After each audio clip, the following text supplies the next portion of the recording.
Hi everyone! Welcome to my channel! It's me, Jel. And for today's video, ipapakita ko na naman yung day 4 ng workout ko. Masagal.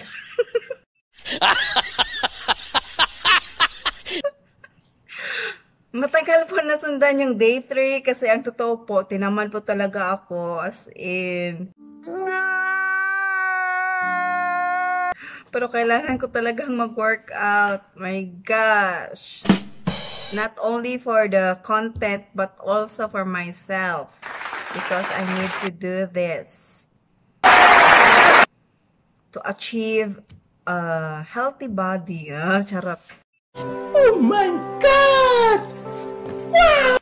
Healthy body. So, ayun. Thank you po sa mga subscribers ko at sa mga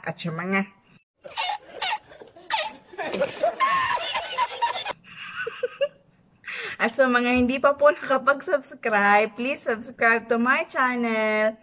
Comment, like, and share, and hit the notification bell para updated po kayo sa bagong videos ko, char. Yun lang po, so I will proceed to my workout.